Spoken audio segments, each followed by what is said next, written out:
Ohtani with an absolute rocket.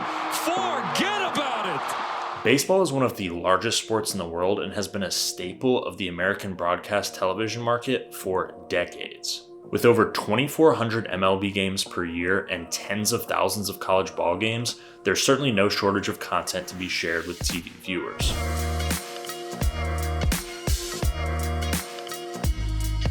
There is a lot that goes into packaging a baseball game to be broadcast live on air, but today we're going to be focusing on the camera positions most commonly used in baseball and what their operators are assigned to cover. Be sure to keep in mind that every broadcast is different, depending on the network, the team, the league, the just available resources. All this information can vary heavily. But I'm going to outline what are widely considered the most essential cameras that are used for most baseball broadcasts. Since baseball is such a large game with a pretty high degree of unpredictability, the cameras are placed in such a way that allow you to cover action from various angles given however a play may shake out. Camera 1, low third. In most sports, camera 1 is designated as the game camera, shooting gameplay from a wide angle that allows viewers to see all of the action all at once. But since baseball is such a dynamic sport, there is no true game camera. And in this case, camera 1 is actually the low third camera, which, as the name may suggest, is positioned low on the field along the third base side, close to the dugout. Prior to the pitch, assignments for this camera will actually vary depending on whether the batter and pitcher are right or left-handed, because this is going to affect who's facing this camera at any given time. For example, if the pitcher and batter are both right-handed, then the pitcher is going to be facing camera 1 and the batter will be facing away. So camera 1 is most likely going to be responsible for getting shots of the pitcher prior to the pitch. If they are both left-handed, the operator will then focus on the batter.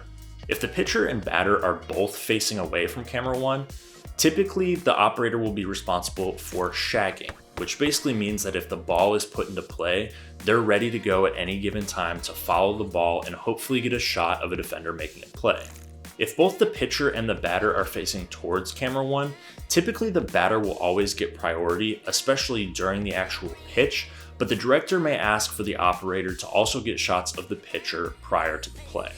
As a pitch is thrown, the operator will get a head-to-toe shot of either the pitcher or the batter, based on the circumstances we just covered, which will be saved as a replay angle that can either show the pitcher's delivery or the batter's swing. Lastly, just like pretty much every other camera in baseball, camera 1 will also be responsible for getting a variety of hero and storytelling shots based on what the announcers are discussing. Since camera 1 faces the infield from the third base side, it typically has a pretty good shot of the opposite dugout so that they can get shots of players or coaches that are being discussed on air. Camera 5, low first. So this is the first of a couple times in this video that we're going to jump around a bit in camera numbers, and that's because camera 5 is almost identical to camera 1. It's located pretty much in the exact same spot, but on the opposite side of the field, just past the first base dugout. Just like Cam 1, Camera 5 has a variety of different responsibilities prior to the pitch based on the handedness of the pitcher and batter, but opposite since it's on the opposite side of the field. Camera 5 will also be responsible for a variety of hero and storytelling shots, especially across the way in the third base dugout. One key responsibility that Camera 5 has that's different from any other camera in baseball is scoring the runners. Since Camera 5 has a good look at the face of anyone that's rounding third and coming to home plate, they will always be responsible for following the runner and watching them cross the plate and getting the ensuing celebrations. Camera 2, high home. Getting back in order here, let's jump back to Camera 2, which is high home.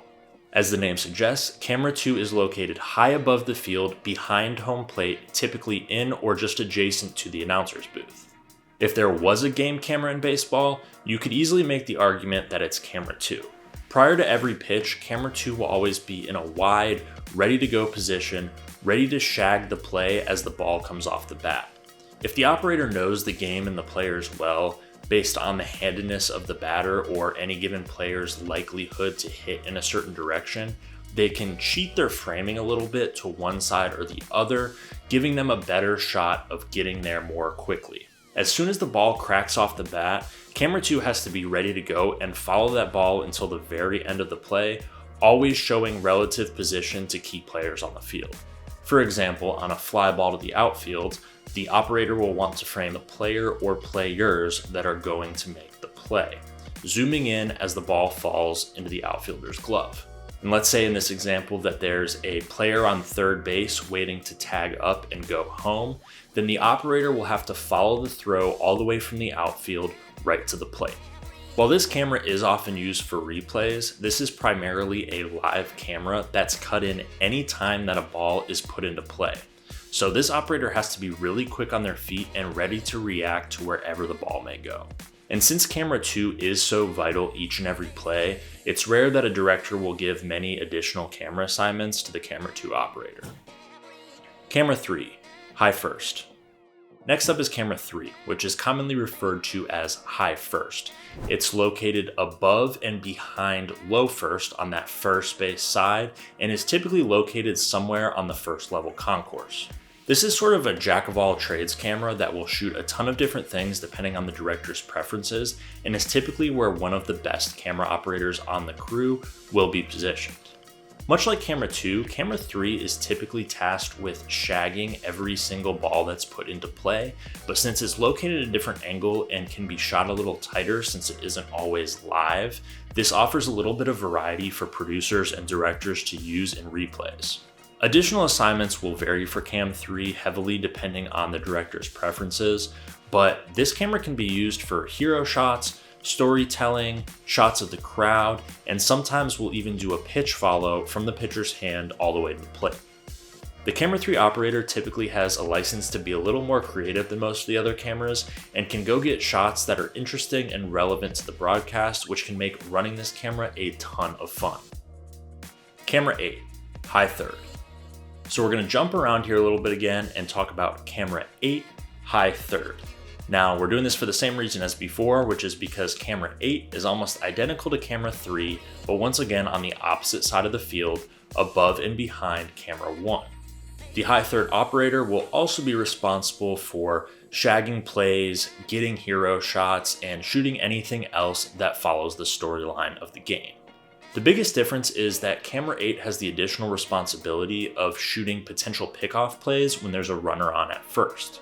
In this scenario, the operator will frame the pitcher, the runner, and the first baseman all in one shot, ready to make the push over to first base as soon as the pitcher makes a move to make the pickoff.